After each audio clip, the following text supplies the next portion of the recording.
Seminário no Ar, curso bíblico sobre Deus e as Nações. Aula número 1, o plano de Deus. Este é o assunto que vamos trazer agora e daqui por diante para você, esperando que essa palavra possa tocar muitos corações e Deus possa usá-la para despertar o seu povo a um testemunho sério, a um testemunho atuante em meio à nação em que vivemos ou às nações em que passaremos a viver. Não sabemos nós aqui na terra como serão os nossos dias futuros, onde nós viveremos, pois pode ser que o Senhor queira que estejamos aqui hoje, amanhã em outro país e depois de amanhã em outro país, não sabemos. O Senhor sabe. Também a necessidade de missionários em outras nações nos faz prever exatamente a mesma coisa, que nós não temos aqui na terra morada certa. Nós quem? Aqueles que querem seguir e servir ao Senhor fielmente. Não tem morada certa aqui na terra. Eles estão nas mãos de Deus e são como a própria Bíblia diz, são como o vento, que não se sabe de onde vem nem para onde vai. Assim diz Jesus. São todos aqueles que são nascidos do Espírito e, naturalmente, que são guiados pelo Espírito de Deus. Vão onde o Espírito os impelir. Nós não temos limitação de barreiras nacionais aqui neste mundo. Hoje vivemos no Brasil, amanhã poderemos estar em qualquer outro país, desde que a necessidade se nos mostre. Nosso compromisso, em primeiro lugar, é com o Senhor nosso Deus, que nos chamou, que nos abençoou. O nosso Deus é aquele que tem a nossa vida à sua disposição. Isso que significa dizer que Jesus Cristo é Senhor. Ele tem a nossa vida à sua disposição. Analisaremos, então, a vontade original de Deus como introdução ao nosso assunto. O que Deus pensou quando fez o homem? Qual o intento original de Deus? A Bíblia nos responde isso dizendo que Deus criou o homem à sua imagem e semelhança com um propósito bem definido, que o homem se relacionasse com ele e o adorasse, tivesse atitude de louvor, que o homem estivesse submisso a Deus, se relacionando com Deus em intimidade e, por outro lado, dominando a terra e o mundo todo em equilíbrio sob a direção de Deus. Seria maravilhoso. Vamos ler o Salmo 8, do versículo 4 até o versículo 8, que nos dão um relance de como Deus planejou a existência do homem sobre a terra. Quando diz assim: que é o homem para que dele te lembres, e o filho do homem para que o visites? Fizeste-o, no entanto, por um pouco menor do que Deus, e de glória e de honra o coroaste. Deste-lhe domínio sobre as obras da tua mão, e sob seus pés tudo lhe puseste, ovelhas e bois, ou seja, todos os animais, também os animais do campo, as aves do céu e os peixes do mar, tudo o que percorre as sendas dos mares. Aleluia! Deus queria que o homem fosse realmente governador aqui na terra, que o homem presidisse sobre todas as coisas criadas, o mundo dos animais, o mundo dos vegetais, enfim, que o homem tivesse domínio sobre a obra da criação. Deus criou o homem para dominar, portanto, o homem deveria manter-se na posição correta, naquela posição de autoridade, e só prestar obediência a Deus. Seria uma vida maravilhosa. O homem em equilíbrio com os animais em equilíbrio com os vegetais. O perfeito equilíbrio ecológico estaria assim determinado. Este era o plano original de Deus. Se o homem seguisse o plano original de Deus, tudo seria maravilhoso. Mas o que aconteceu? O homem não seguiu o plano de Deus e, quando cedeu à tentação do diabo e pecou, desobedecendo a Deus, ele introduziu um contexto diferente. Daí por diante, o homem passou a ser influenciado pelo diabo, o autor da mentira e de todo o mal. O autor do mal é Satanás, como diz a Bíblia. Ele é o mentor de tudo que há de mal neste mundo. Então o homem, cedendo a Satanás, passou não somente a prestar obediência a Deus, mas também por causa da sua fraqueza ao diabo. A Bíblia diz que o homem, com esta atitude, entregou a Satanás as rédeas do governo do mundo. Não a obra da criação, mas o governo do mundo, que é tudo aquilo que não foi criado por Deus.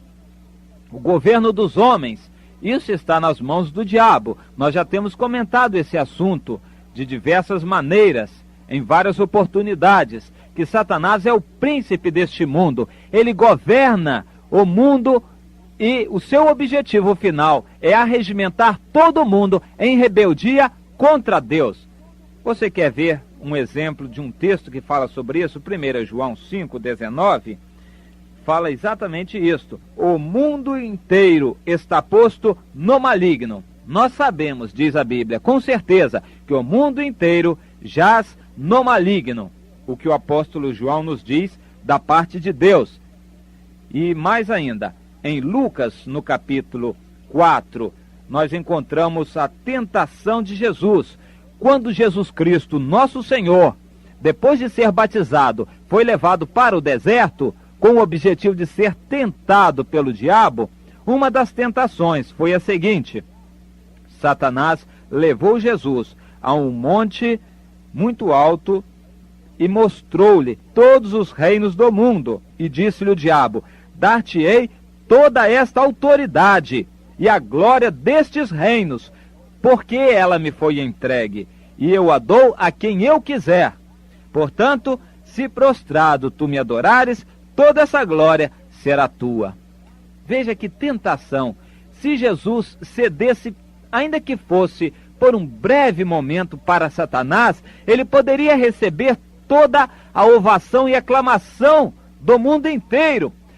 Pareceria um caminho fácil, um atalho para ele chegar ao seu objetivo final, se ele considerasse que os fins justificam os meios. Mas acontece que ele não considerou os fins justificando os meios e não cedeu a essa tentação, preferindo conquistar pela guerra com Satanás, preferindo conquistar com dificuldade, sujeito a todas as dificuldades e limitações do homem que ele escolhera, preferindo esse caminho mais difícil, mais árduo, esse caminho estreito e apertado. Jesus reconheceu naquela hora que o mundo pertence realmente a Satanás.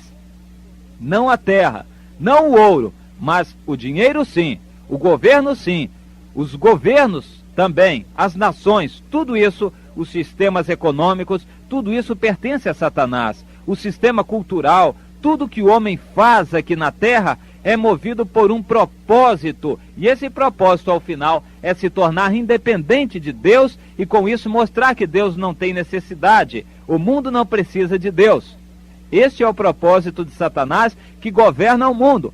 Porém, graças a Deus, nem todos se lhe submetem, e então o resultado é que ele vai tentando consolidar suas posições até atingir ou tentar atingir aquele alvo ao que ele se propôs, que é dominar todas as pessoas no universo. Mas a presente situação então se nos depara da seguinte maneira: um Deus todo-poderoso que está no seu trono, regendo, governando todo o universo, mantendo os planetas em órbita em torno do Sol, mantendo as estrelas, enfim, mantendo as leis da física, da química, da astronomia. Deus está, como diz a Bíblia, sustentando o universo.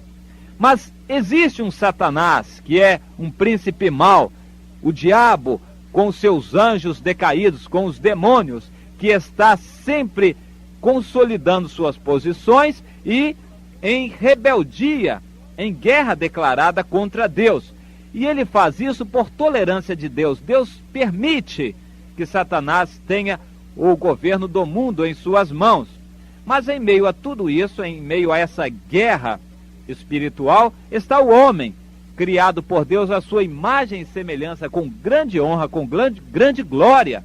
Porém, o homem, não perfeito como Deus o criara no início, mas o homem agora contaminado pelo pecado, manchado pelo pecado, sujeito a tentações várias. E Deus ficou parado? Deus promoveu uma solução. Que solução é esta? a solução de Deus sempre foi separação, ou em linguagem bíblica, santificação, que quer dizer a mesma coisa. Ou seja, o propósito de Deus é separar em todas as dispensações, separar o puro do impuro, separar o imundo do limpo, o santo do profano, separar os bons dos maus, separar os filhos de Deus dos filhos do mundo. E a redenção em Jesus Cristo é uma obra de separação também, de separar dentre todas as nações aqueles que pertencerão ao Senhor. Essa é a obra de redenção de Deus.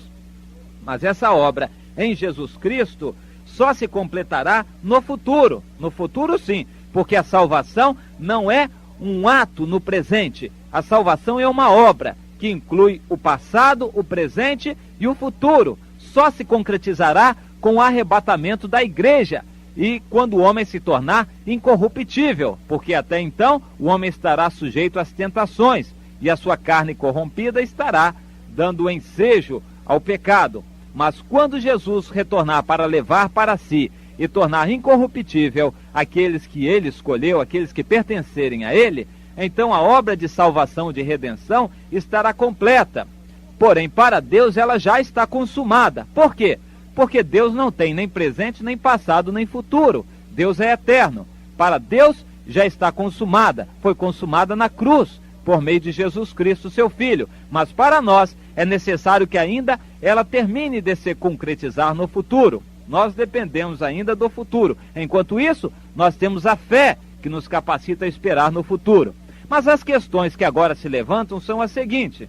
Várias perguntas podem encher o nosso pensamento. Deus só se preocupa com os que se decidem por ele? E os demais? Será que Deus os abandona? Separa uns e abandona os outros? Será esta a atitude de Deus? Outra pergunta que se nos depara é a seguinte. Deus só quer a alma? E o corpo? Ele deixa estar de qualquer maneira? Não se preocupa com o corpo do homem? Deus só pensa no futuro? E no presente? Será que tudo corre como está de qualquer maneira? O mundo perdido pode virar de pernas para o ar de qualquer maneira que Deus não se preocupa com ele, mas só com a igreja, com os seus? Será assim? Os cristãos devem participar da vida do mundo, do governo das nações? Ou seja, as nações podem fazer o que querem e os cristãos devem sempre ficar indiferentes? Será assim? Deus vê o mundo apenas como bilhões de indivíduos ou reconhece governos e nações? Ou seja, essas perguntas dizem respeito ao relacionamento de Deus para com as nações agora atuais.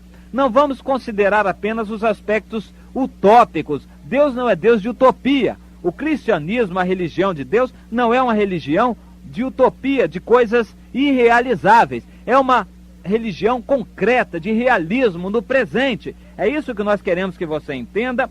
E o seu relacionamento, o seu interesse para com essas coisas é um retrato do seu amor para com Deus, do seu interesse para com o que Deus tem para fazer nesta terra. Veja o que diz Provérbios 29, versículo 7. O justo se informa da causa dos pobres, mas o perverso de nada quer saber.